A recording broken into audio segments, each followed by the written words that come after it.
அவர்களுக்கான ஊதியத்தை அடிப்படை ஊதியமாக 50,000 வழங்குவது மற்றும் பல்வேறு கோரிக்கைகளை முன்னிட்டு இந்த வாயில் முழக்க கோரிக்கை போராட்டத்தை அறிமுகமாக நடத்தி கொண்டிருக்கிறோம். ஒரு தொடக்கமாக வந்திருக்கக்கூடிய எல்லா பேராசிரியர்கள் சார்பாக தமிழக அரசிற்கும் முதலமைச்சர் அவர்களுக்கும் மற்றும் கல்வி அமைச்சர் கல்வித்துறை சார்ந்த அனைத்து அதிகாரிகளுக்கும் எங்களுடைய வணக்கத்தையும் முன்கூட்டிய நன்றியையும் தெரிவித்துக் கொண்டு எங்களுடைய முழக்கத்தை உங்களுக்கு இப்பொழுது வழங்குகின்றோம். நன்றி. சார். தமிழக அரசு கௌரவ விரிவுரையாளர்களுக்கு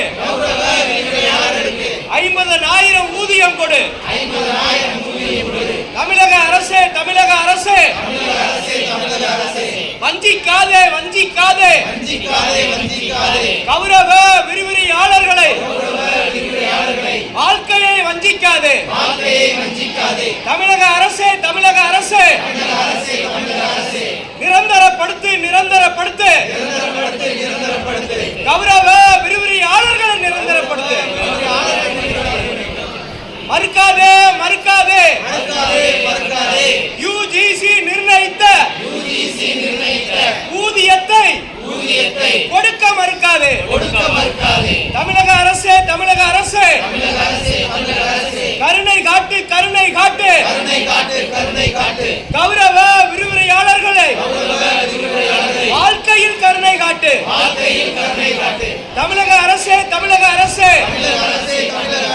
கண் திறப்பாய்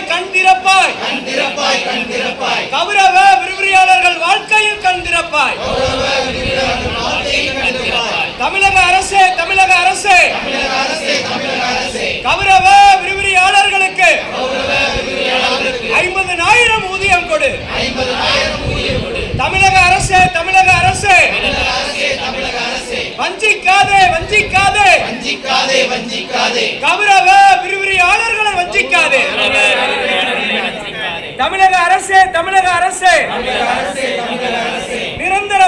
நிரந்தரப்படுத்து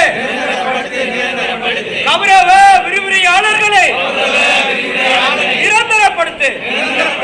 மறுக்காதே யுஜிசி நிர்ணயித்த ஊதியத்தை கொடுக்க மறுக்காதே. தமிழக அரசு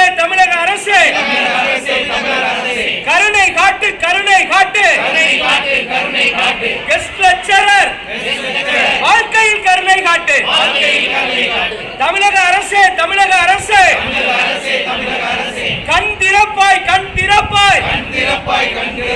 கௌரவ விரிவுரையாளர்கள் வாழ்க்கையிலே கண் திறப்பாய்.